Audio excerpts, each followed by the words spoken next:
મિત્રો, આપ જોઈ રહ્યા છો વાન એન્ડ ન્યૂઝ. હવે જોઈએ અગત્યના સમાચાર. વડાપ્રધાન નરેન્દ્ર મોદીના વરદ હસ્તે ₹8,000 કરોડથી વધુના વિકાસલક્ષી વિવિધ પ્રકલ્પોના લોકાર્પણ અને ખાતમુહૂર્ત કાર્યક્રમ અંતર્ગત પ્રધાનમંત્રી આવાસ યોજના હેઠળ ગોત્રી ટીપી 60 એફપી 179 ખાતે વડોદરા મહાનગરપાલિકા દ્વારા ₹24.41 કરોડના ખર્ચે નિર્માણ થયેલા 353 આવાસો તથા 12 દુકાનોનું લોકાર્પણ જીએમડીસી ગ્રાઉન્ડ અમદાવાદ ખાતેથી યોજાયું, જેનું જીવંત પ્રસારણ તથા સદર આવાસોના લાભાર્થીઓના ગૃહ પ્રવેશનો કાર્યક્રમ ગુજરાત સરકારના મુખ્ય દંડક બાળકૃષ્ણ શુક્લના વરદ હસ્તે તથા સાંસદ ડોક્ટર હેમાંગ જોશી તથા નગર પ્રાથમિક શિક્ષણ સમિતિના ચેરમેન નિશિત દેસાઈ તથા કમિશનર દિલીપ રાણા તથા સયાજીગંજ વિધાનસભા કેયુર રોકડિયા તથા અકોટા વિધાનસભા ધારાસભ્ય ચૈતન્ય દેસાઈ તથા વોર્ડ નંબર 10 કાઉન્સિલર ઉમંગ બ્રહ્મભટ્ટ તથા કાઉન્સિલર અવનીશ ટેમવાળા તથા બીજા અન્ય વોર્ડ કાઉન્સિલરના ઉપસ્થિતિમાં યોજવામાં આવ્યો, જેમાં મોટી સંખ્યામાં લાભાર્થીઓ હાજરી આપવામાં આવ્યું હતું અને લાભાર્થીઓ ચાવી સુપ્રત કરવામાં આવી. Reporter Rahul Rajput, van and news, Vadodara.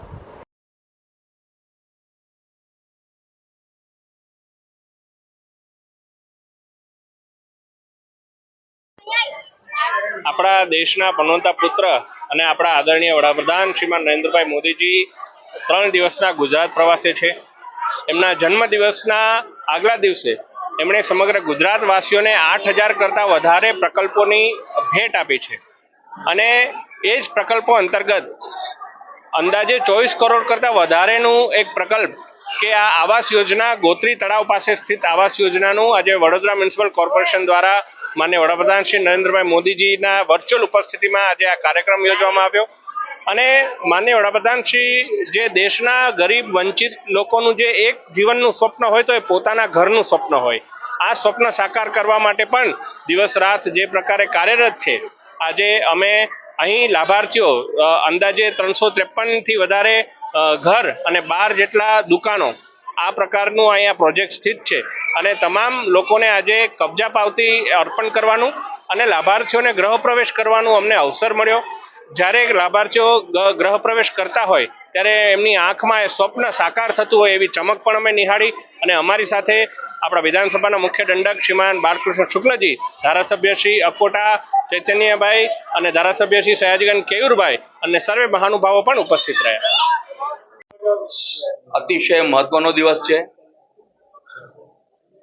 દેશના ઇતિહાસના 60 વર્ષ બાદ દેશની જનતાએ કોઈ એક રાજકીય પાર્ટીને સતત ત્રીજી વખત સત્તાના સોપાન મોકલ્યા સંભાળ્યા હોય અને મોદી સાહેબ ફરીથી વડાપ્રધાન ત્રીજી વખત થયા હોય અને તેમને વડાપ્રધાન થયા બાદ પ્રથમ વખત ત્યારે જેઓ ગુજરાતમાં આવી રહ્યા છે ત્યારે આજે સવારથી જ ગુજરાતમાં અલગ અલગ પ્રકારના કાર્યક્રમો હાથ ધરવામાં આવેલ.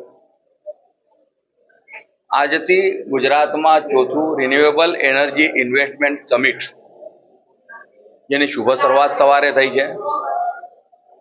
રિન્યુએબલ એનર્જીમાં ગુજરાત આખા દુનિયામાં મોખરાનું સ્થાન ધરાવે છે.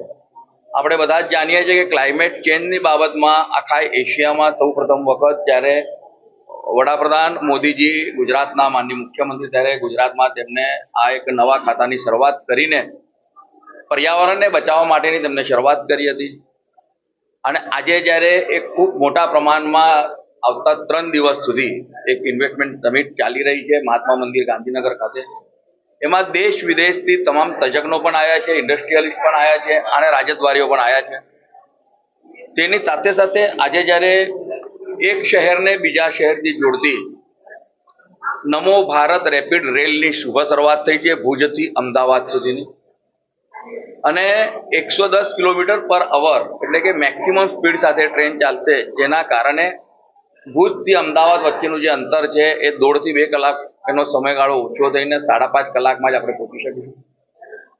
અનેકવિધ અલગ અલગ પ્રકારના વંદે ભારતનો તેમને શરૂઆત કરી છે અને હમણાં જ ગુજરાત ખાતે અમદાવાદના જીએમડીસી ગ્રાઉન્ડ પર 8,500 કરોડથી પણ વધારેના કામોની ખાતમુહૂર્ત અને લોકાર્પણ જ્યારે કર્યા છે ત્યારે આજે વડોદરા શહેરમાં પણ ગોત્રી વિસ્તારમાં ગાયત્રીપુરા એરિયામાં લગભગ જે એક ઝૂંપડપટ્ટી હતી જેની એરિયા લગભગ 66,000 સ્ક્વેર ફૂટ હતો, એ જ જગ્યા પર નવા 350થી વધારે મકાનો બનાવીને અને 12 જેટલી દુકાનો બનાવીને તેના લોકાર્પણનો કાર્યક્રમ પણ હતો.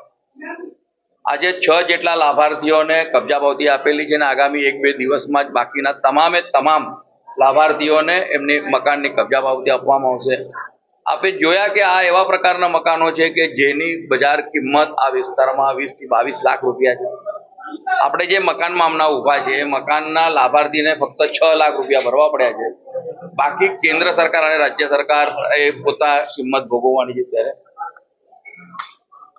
આજના ગણેશ ઉત્સવના પવિત્ર તહેવારે મળનારા તમામ લાભાર્થીઓને જેમને મકાન મળી રહ્યું છે અથવા મળ્યા છે એમને તમામને ખૂબ ખૂબ શુભકામના પાઠવું છું. અને આ પોતાનું ઘર જ્યારે થયું છે ત્યારે એ મકાનને આપણે સાચવીએ અને આપણી જે જનરેશન આવનારી છે તેને પણ આપણે યોગ્ય રીતે એમનું સંવર્ધન કરી શકીએ તે માટેની આજે સરકારી યોજના છે.